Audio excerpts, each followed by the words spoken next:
Students, Hindi मंच ज्ञान का द्वार चैनल में आपका स्वागत है। आपके वेस्ट बंगाल काउंसिल में हिंदी का पेपर कुल 100 मार्क्स का होता है, जिसमें से 20 मार्क्स आपको स्कूल के तरफ से प्रोजेक्ट पर मिलता है और 80 मार्क्स का आपका पेपर रिटन में रहता है, जिसमें से 50 मार्क्स के बारे में आपको मैं यहाँ बता रहा हूँ। जो पेपर मेरे सामने है वह 2019 का है और जो बचा आपका 30 मार्क्स वह शॉर्ट क्वेश्चंस का रहता है, जो बुकलेट आपको दी जाती है। उसी बुकलेट में आप उसको टिक मार्क करके जमा कर देते हैं।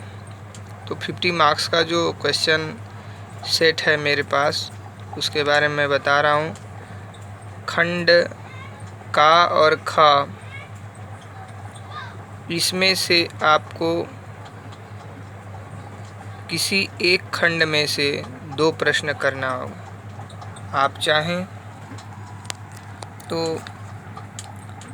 निबंध वाला खंड का चुन लें, जिसमें से आपको दोनों क्वेश्चन करना होगा, या खंड खा आप चुन लें, जिसमें आप कहानी वाला भाग कर सकते हैं। ये दोनों क्वेश्चन आपके 10 नंबर के होंगे, 5-5 नंबर करके 10 नंबर का ये क्वेश्चन होगा।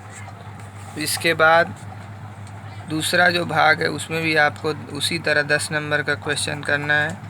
खंड का प्राचीन एवं मध्यकालीन कविता से रहता है और खंड का आधुनिक कविता से रहता है। खंड का में से आप चाहें तो 2 क्वेश्चन करें या खंड ख से 2 क्वेश्चन करें। तो आप खंड का थोड़ा आपके लिए कठिन है, इसलिए अधिकांश बच्चे खंड खा से ही क्वेश्चन करते हैं। इसके बाद क्वेश्चन का जो तीसरा भाग है वो हिंदी साहित्य के इतिहास से लिया जाता है। इसमें भी आपको कोई 2 प्रश्न करने पड़ेंगे, जैसे मेरे सामने जो है इसमें दिया गया है। ये आप महावीर प्रसाद द्विवेदी के साहित्यिक योगदान पर प्रकाश डालिए, प्रयोगवाद की प्रमुख प्रवृत्तियों का उल्लेख कीजिए, प्रगतिवादी कवि दिनकर की साहित्यिक उपलब्धियों का वर्णन कीजिए, जयशंकर प्रसाद की काव्यगत विशेषताओं का वर्णन कीजिए। अगर हम किसी युग की परिस्थितियां अगर पढ़ लेते हैं, विशेषताएं पढ़ लेते हैं, तो उस युग के जो प्रमुख कवि हैं उनकी भी विशेषता हमको मालूम हो जाती है। जैसे जयशंकर प्रसाद की काव्यगत विशेषता अगर हम पढ़ रहे हैं तो छायावाद की भी विशेषता हमको मालूम हो जाती है। इसी तरह प्रयोगवाद की प्रमुख प्रवृत्तियाँ अगर पढ़ते हैं तो उसमें अज्ञेय जी का जो काव्यगत विशेषता है वो भी मालूम हो जाती है।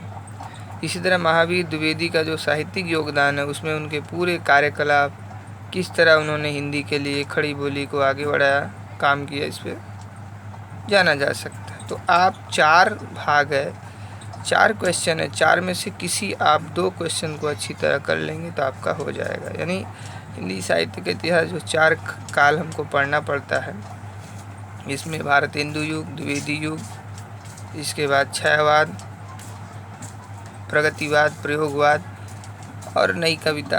तो आप इसमें से किसी 2 को, 3 को अच्छी तरह से कर लेंगे तो आप आराम से 2 क्वेश्चन कर सकते हैं। इसके बाद जो चौथा भाग है, और चौथा भाग आपको 3 क्वेश्चन रहेंगे। इसमें से आपको 10 नंबर का केवल 1 क्वेश्चन करना है। चाहे तो आप रिपोर्ट लिखिए, रिपोर्टाज यानी रिपोर्ट, या आप जो है लेटर लिखिए। तो स्वच्छता अभियान के बढ़ते चरण विषय पर अपनी छोटी बहन को एक पत्र लिखिए।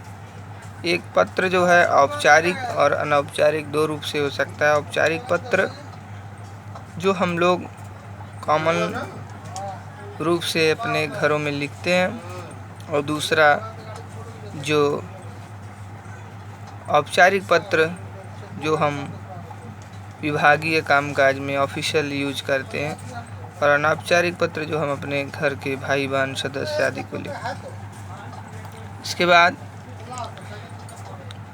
तो आपके लिए ये बेटर होगा कि आप जो है पत्र की ही प्रैक्टिस करें। 5वां भाग जो है, इसमें आपको अशुद्ध वाक्य को शुद्ध करना आता है, जो कि 2 नंबर का रहता है। आपको किसी 2 को करना है। दूसरा भाग आपको सरल से संयुक्त, संयुक्त से मिश्र, मिश्र से सरल यानी वाक्य परिवर्तन आता है। तीसरा भाग जिसमें आपका पहला संधि विच्छेद कोई दो, समास विग्रह कोई दो, उपसर्ग और मूल शब्द पृथक करना कोई दो। संधि विच्छेद में आपको नाम नहीं लिखना है, केवल संधि विच्छेद करना है, क्योंकि यहाँ पर नाम लिखने के लिए नहीं बोला है। आधा आधा नंबर करके आपको 1 नंबर मिलेगा। इसके बाद समास विग्रह में भी उसी तरह नाम नहीं लिखना है, केवल समास विग्रह करना है, इसमें भी आपको 1 नंबर मिलेगा। उपसर्ग और मूल शब्द पृथक करना है, यहाँ पर भी आपको 1 नंबर मिलेगा, आधा आधा नंबर करके। चौथा जो हिस्सा है, यहाँ प्रत्यय पृथक करके यहाँ भी मूल शब्द लिखना है, यहाँ भी प्रत्यय का नाम नहीं लिखना है, आप कोई 2 करेंगे, 3 रहेगा।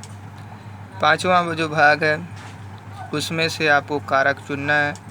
तो कारक चुनने में आप उसके साइन के आधार पे जो कारकीय चिन्ह यानी विभक्तियाँ होती हैं उस आधार पे पहचानेंगे। जैसे यहाँ पर जो दिया गया, उसने आँख निकाल कर कहा, तो उसने, ने से हम जानते हैं कर्ता कारक का चिन्ह नहीं है, तो हम पहचान जाएंगे कि उसने, इसको अंडरलाइन करके अलग से हम लिख देंगे। इसके बाद कुएं पर पीपल की कई पुरानी पत्तियां बिखरी थी। कुएं पर से हम समझ गए कि ये अधिकरण कारक है। इसी तरह गाड़ी में सांस लेने की जगह न थी, गाड़ी में भी अधिकरण कारक का चिन्ह है, तो आपको कोई 2 करना है, करेंगे तो 1 नंबर मिलेगा। इसी तरह किन्हीं 2 मुहावरों के अर्थ लिखने हैं, आपको केवल अर्थ लिखना है, वाक्य प्रयोग के लिए नहीं बोला गया है, इसलिए आप उसका केवल अर्थ ही लिखेंगे। चेहरा पीला पड़ना, तीर मारना, तूफान। आप अर्थ लिखेंगे ज़्यादा अच्छा रहेगा, क्योंकि अगर आप वाक्य बनाते हैं, वाक्य कभी कभी अर्थ के मुताबिक आपका फिट नहीं बैठेगा तो आपका नंबर कट सकता है, इसलिए आप केवल अर्थ जो है लिखेंगे। इस तरह ये 50 नंबर का सेट आपका रहेगा।